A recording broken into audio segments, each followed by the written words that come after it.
Hello everyone, स्वागत है आप सभी का स्टडी राइज यूट्यूब चैनल पर। तो जैसा कि आप सभी जानते हैं, हमारी यूपी टेट सुपर टेट की क्लासेस चल रही हैं। ये है प्रैक्टिस सेट नंबर 7। जिसने 6 नहीं देखे हैं तो वो लोग प्लेलिस्ट में जाकर देख सकते हैं और अपनी तैयारी भी स्टार्ट कर सकते हैं। तो चलिए फिर आज की वीडियो स्टार्ट करते हैं। और जो लोग चैनल पर पहली बार आए हैं, चैनल को पहली बार विजिट कर रहे हैं, तो चैनल को ज़रूर सब्सक्राइब करें। साथ ही साथ बेल आइकन को भी प्रेस कर लें, जिससे कि वीडियो की नोटिफिकेशन आप सभी के पास सबसे पहले पहुंच जाए। और यूपी टेट सुपर टेट के अलावा हमारी यूपी टीजीटी पीजीटी की भी क्लासेस चल रही हैं। जो भी बच्चे इनकी तैयारी कर रहा है तो हमारे यूट्यूब चैनल से ज़रूर जुड़े और अपनी तैयारी को एक सही दिशा प्रदान करें। तो चलिए फिर आज की वीडियो स्टार्ट करते हैं। तो आज जो हमने क्वेश्चन लिए हैं, ये लिए हैं तार्किक ज्ञान यानी कि रीजनिंग के क्वेश्चन लिए हैं। तो इसमें सबसे पहला क्वेश्चन है,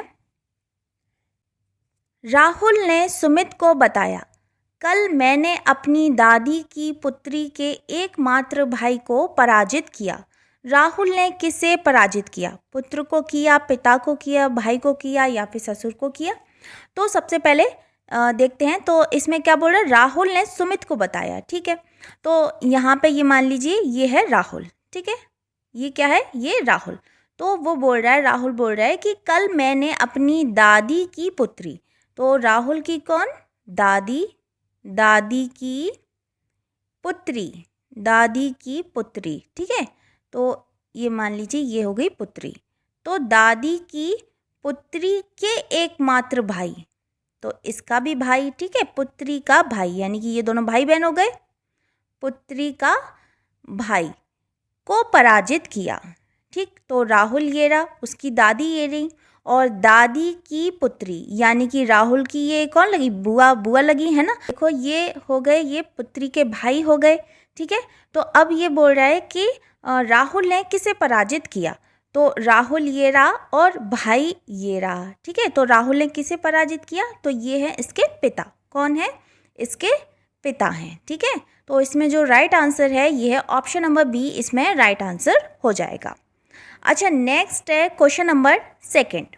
यदि शब्द पालमिस्ट के प्रत्येक अक्षर को वर्णमाला के क्रमानुसार बाएं से दाएं ओर आयोजित किया जाए तो कितने अक्षरों की स्थिति वही रहेगी? ठीक, तो हम लिख लेते हैं यहाँ पे, क्या है?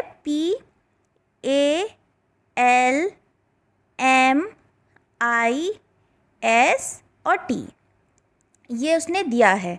तो अब वो क्या बोल रहा है कि वर्णमाला के क्रमानुसार हमें लिखना है, बाएं से दाएं लिखना है। तो वर्णमाला यानी कि अल्फ़ाबेट, तो हम कैसे लिखेंगे? ABCD, यही तो उसका क्रम होगा, है ना। तो सबसे पहले हम देखते हैं इसमें कि सबसे पहले क्या आ रहा है। इसमें देखो A आ रहा है, यानी हम ABCD ऐसे करके लिखेंगे, यानी क्रम वाइज लिखेंगे। तो यहाँ पे हम लिख लेते हैं B। A के बाद क्या दिया है इसमें नेक्स्ट? तो देखो ABCDEFGHI, इसमें I आ रहा है, तो हम यहाँ लिख लेंगे I, क्योंकि हमें वर्णमाला के क्रमानुसार ही लिखना है। फिर इसके बाद क्या आ रहा है? IJKL, तो देखो L भी आ रहा है इसमें, तो हम यहाँ लिख लेंगे L लिख लेंगे। फिर LMM आ रहा है इसमें, है ना, तो M यहाँ लिख जाएगा। MNOP, अब यहाँ पे देखो P आ रहा है, तो P यहाँ पे लिख जाएगा। MNOPQRS, देखो S आ रहा है, तो S यहाँ हो जाएगा, और फिर आ रहा है T, तो T यहाँ हो जाएगा। हमें दिया ये है और हमने ये लिख लिया, क्रम वाइज लिख लिया। जैसे कि वर्णमाला में A के बाद B आता है, तो उसी लाइन से हमने इसमें लिख लिया, यानी कि क्रमानुसार हमने लिख लिया है।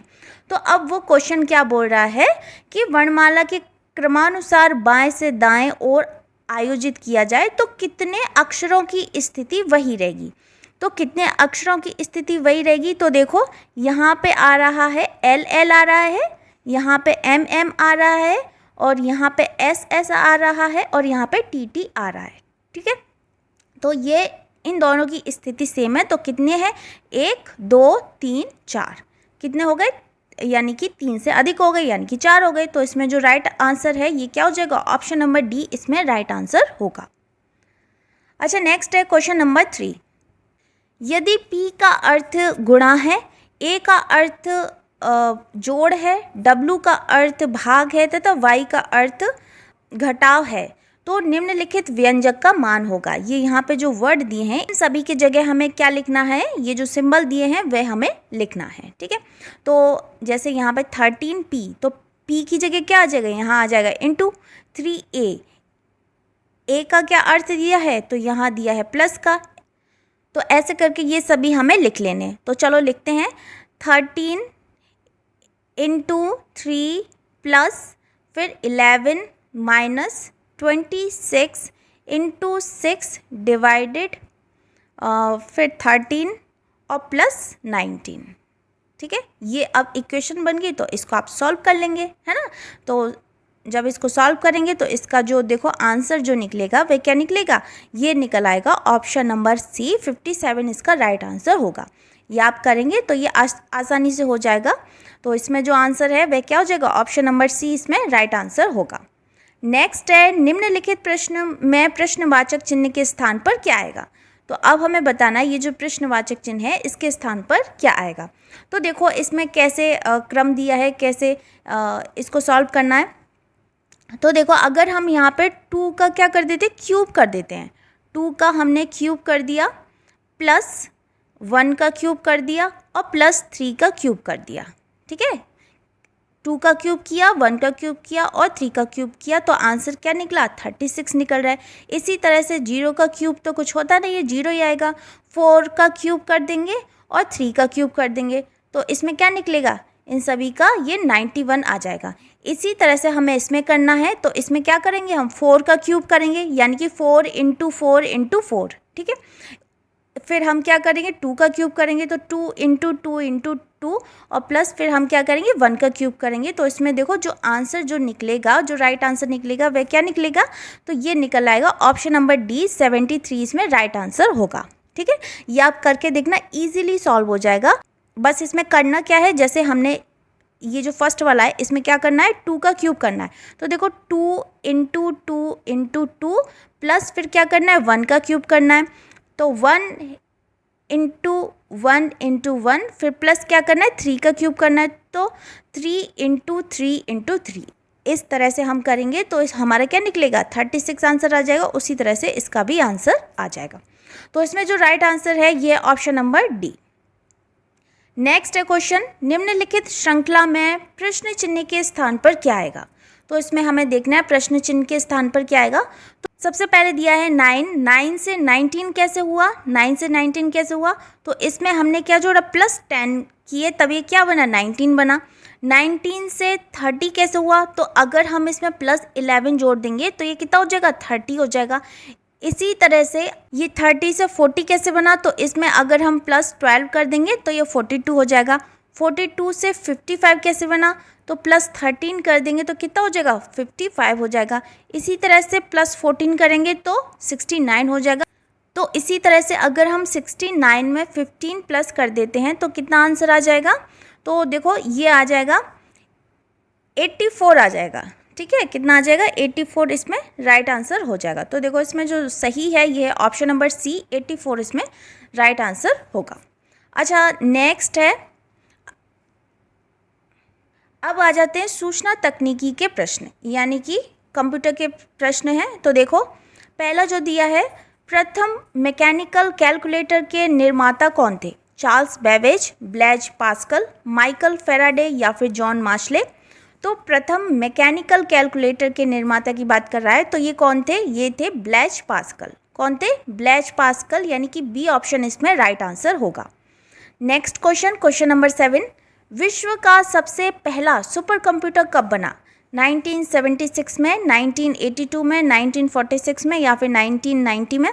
तो ये बना विश्व का सबसे पहला सुपर कंप्यूटर, ये बना था 1976 में। कितने में बना था, 1976 इसमें राइट आंसर होगा। Next question, question number 8, object की प्रॉपर्टीज़ एक्सेस करने के लिए यूज़ की जाने वाली माउस टेक्निक कौन सी है। ऑब्जेक्ट की प्रॉपर्टीज़ एक्सेस करने के लिए यूज की जाने वाली माउस टेक्निक कौन सी है, राइट क्लिक द्वारा, लेफ्ट क्लिक द्वारा, दोनों बटन एक साथ या फिर उपयुक्त में से कोई नहीं। तो हम कौन सा यूज़ करते हैं, तो हम राइट क्लिक करते हैं, है ना। तो इसमें जो राइट आंसर है वह कौन सा हो जाएगा, ऑप्शन नंबर ए इसमें राइट आंसर होगा। अच्छा नेक्स्ट है क्वेश्चन नंबर 9, कीबोर्ड में फंक्शन की संख्या कितनी होती है? जैसे आपने देखा होगा, जैसे कीबोर्ड देखा है तो उसमें क्या होता है, F1 F2 ऐसे करके दिया होता है, ऐसे करके। तो ये संख्याएं कितनी होती हैं? तो ये जो टोटल जो संख्या होती हैं तो ये कहाँ से होती हैं? F1 से F12 तक होती हैं। तो कितनी हो गई? 12 हो गई। F1 से F12 तक होती हैं, फंक्शन की बोलते हैं इनको। तो इसका जो राइट आंसर है ये ऑप्शन नंबर ए इसमें सही आंसर हो जाएगा। नेक्स्ट है क्वेश्चन नंबर 10। सॉफ्ट कॉपी एक आउटपुट है तो हार्ड कॉपी क्या है? जो सॉफ्ट कॉपी है वह क्या है? एक आउटपुट है। तो हार्ड कॉपी क्या है? तो है इनपुट है, एक प्रिंटेड आउटपुट है, या फिर डिवाइस है, या फिर प्रोग्राम है। तो सॉफ्ट कॉपी एक आउटपुट है, तो जो हार्ड कॉपी है वह क्या हो जाएगी? एक प्रिंटेड आउटपुट हो जाएगी। क्या हो जाएगा? एक प्रिंटेड आउटपुट हो जाएगा। तो इसमें जो राइट आंसर है ये ऑप्शन नंबर बी इसमें सही आंसर होगा। अच्छा, नेक्स्ट है ये, अब जो क्वेश्चन आ जाते हैं ये हैं जीवन कौशल प्रबंधन एवं अभिवृद्धि के क्वेश्चन।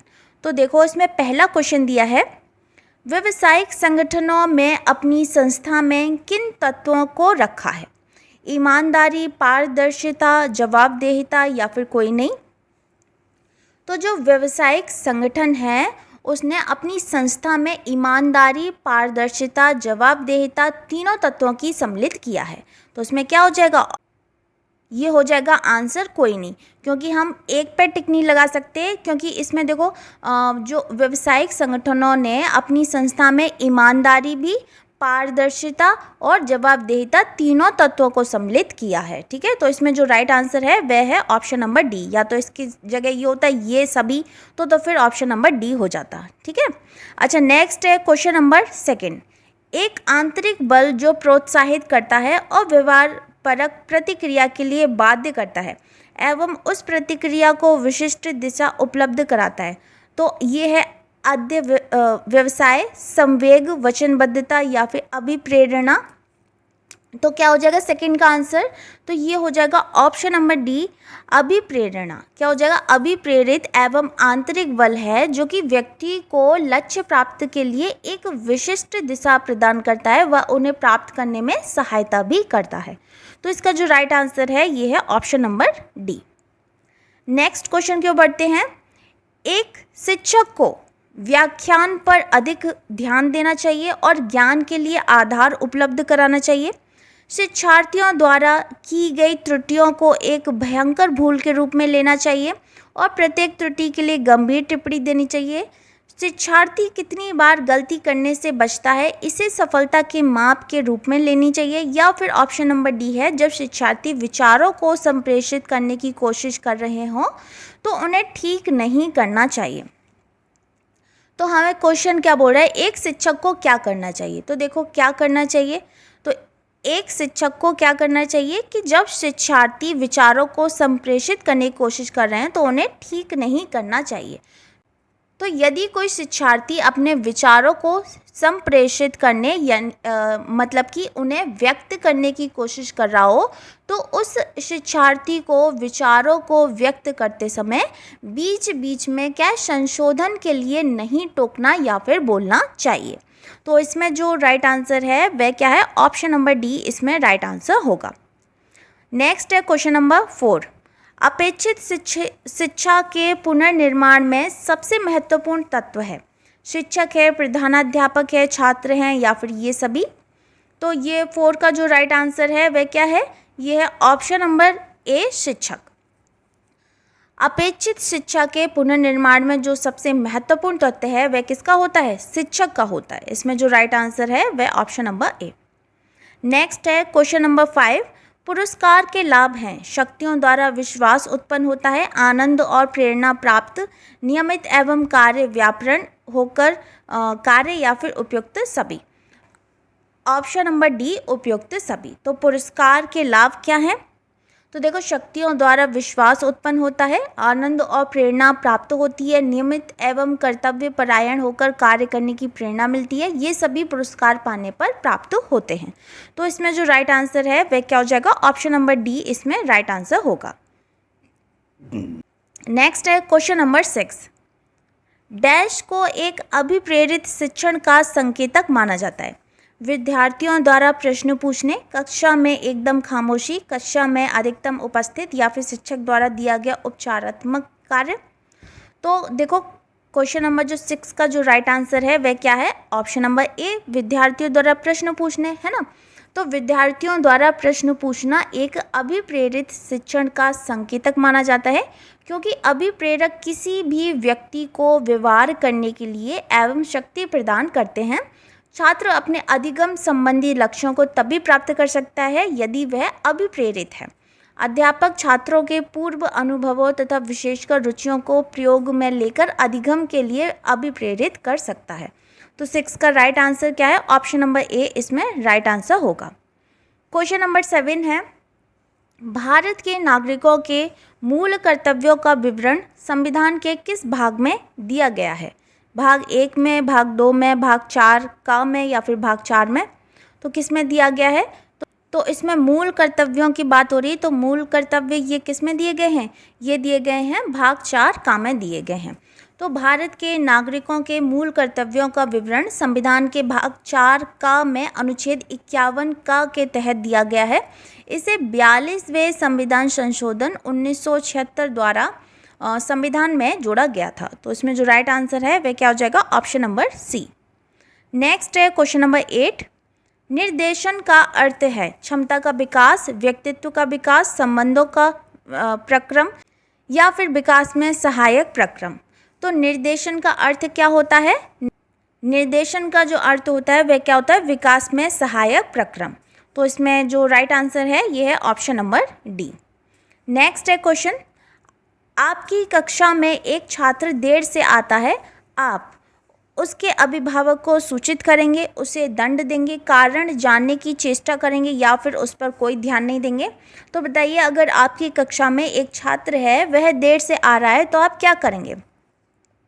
तो देखो इसमें क्या है, इसमें जो राइट आंसर है ये है ऑप्शन नंबर सी, कारण जानने की चेष्टा करेंगे, है ना। कक्षा में देर से आने पर बालक से कारण जानने की चेष्टा करनी चाहिए। तो इसमें जो राइट आंसर है वह ऑप्शन नंबर सी। नेक्स्ट है क्वेश्चन नंबर 10, एक शिक्षक अपनी लोकतांत्रिक स्वभाव के कारण विद्यार्थियों को पूरी कक्षा में कहीं भी बैठने की अनुमति देता है। कुछ शिक्षार्थी एक साथ बैठते हैं और चर्चा करते हैं या सामूहिक गठन करते हैं, कुछ चुपचाप बैठकर अपने आप पढ़ते हैं। एक अभिभावक को यह पसंद नहीं आता। इस स्थिति से निपटने का निम्न में से कौन सा तरीका सबसे बेहतर हो सकता है? ठीक है, तो अब देखते हैं ऑप्शन। अभिभावकों को प्रधानाचार्य से अनुरोध करना चाहिए कि वे उनके बच्चे का अनुभाग बदल दें, या फिर अभिभावकों को शिक्षक पर विश्वास व्यक्त करना चाहिए और शिक्षक के साथ समस्या पर चर्चा करनी चाहिए, या फिर अभिभावकों को उस विद्यालय से अपने बच्चे को निकाल लेना चाहिए, या फिर अभिभावकों को प्रधानाचार्य से शिक्षक की शिकायत करनी चाहिए। तो देखो इसमें जो राइट आंसर है वह क्या हो जाएगा? ये हो जाएगा ऑप्शन नंबर बी, इसमें राइट आंसर होगा। क्योंकि देखो यदि कोई शिक्षक अपने लोकतांत्रिक स्वभाव के कारण अगर छात्रों को पूरी कक्षा में कहीं भी बैठने की अनुमति देता है, जिससे कि कुछ छात्र एक साथ बैठते हैं तथा चर्चा करते हैं और कुछ सामूहिक पठन करते हैं तथा कुछ चुपचाप बैठकर पढ़ते हैं, अगर इस स्थिति में छात्रों के बैठने पर किसी अभिभावक को परेशानी होती है, यानी कि पेरेंट्स को परेशानी होती है, या उन्हें ये ठीक नहीं लगता, तो सबसे पहले शिक्षक से बात करनी चाहिए तथा शिक्षक पर विश्वास करना चाहिए। तो अभिभावकों को शिक्षक पर विश्वास व्यक्त करना चाहिए और शिक्षक के साथ समस्या पर चर्चा करनी चाहिए। तो इसमें जो राइट आंसर है ये है ऑप्शन नंबर बी, इसमें राइट आंसर होगा। अच्छा नेक्स्ट है, अब जो लिए हैं ये हमने लिए हैं हिंदी के प्रश्न। तो देखिए इसमें जो पहला क्वेश्चन दिया है ये क्या दिया है, किस क्रमांक के कृतज्ञ कृतघ्न शब्द युग्म का सही अर्थ भेद है? तो कौन सा है? ऑप्शन इसमें दिए हैं कृतकार्य बंधन मुक्त, उपकार मानने वाला उपकार न मानने वाला, रचित टूटा हुआ, या फिर उपकार को मानने वाला उपकारी। तो देखो इसमें जो राइट आंसर है ये हो जाएगा ऑप्शन नंबर बी, उपकार मानने वाला और उपकार न मानने वाला। नेक्स्ट है क्वेश्चन नंबर 2, किस क्रमांक में कलश और कुलिश शब्द युग्म का सही अर्थ भेद है? वज्र कठोर, लोटा अत्याचार, घड़ा कुटिल या फिर घड़ा वज्र। तो किस क्रमांक में कलश और कुलिश शब्द युग्म का सही अर्थ भेद है? तो ये हो जाएगा ऑप्शन नंबर डी, इसमें राइट आंसर होगा। नेक्स्ट है क्वेश्चन नंबर 3, पवन शब्द का संधि विच्छेद होगा। तो पवन शब्द का संधि विच्छेद क्या होता है? ये होता है पो धन अन। ठीक है, पो धन अन बराबर क्या होता है? पवन होता है। नेक्स्ट, उपकूल में कौन सा समास है? द्वंद्व समास है, द्विगु समास है, अव्ययी भाव समास है या फिर तत्पुरुष समास है? तो उपकूल में कौन सा समास हो जाएगा? ये हो जाएगा ऑप्शन नंबर सी, अव्ययी भाव समास। क्या हो जाएगा? ऑप्शन नंबर सी, अव्ययी भाव समास हो जाएगा। क्वेश्चन नंबर 5, पतझड़ में समास है, करण तत्पुरुष है, कर्म तत्पुरुष है, बहुव्रीहि तत्पुरुष है या फिर द्वंद्व तत्पुरुष है? तो पतझड़ में कौन सा समास दिया गया है? तो पतझड़ में जो समास है वह है ऑप्शन नंबर सी, बहुव्रीहि समास दिया गया है। नेक्स्ट है क्वेश्चन नंबर 6, श्रृंगार रस का स्थायी भाव क्या है? उत्साह है, शोक है, हास है या फिर रति है? तो अगर हम श्रृंगार रस की बात करते हैं तो इसका स्थायी भाव क्या होता है? ये होता है रति। क्या होता है? रति, इसमें राइट आंसर होगा। क्वेश्चन नंबर 7, दोहे और रोले को क्रम से मिलाने पर कौन सा छंद बनता है? हरिगीतिका, कुंडलियाँ, सवैया या फिर बरवई? तो दोहे और रोला को मिलाने पर, क्रम से मिलाने पर कौन सा छंद बनेगा?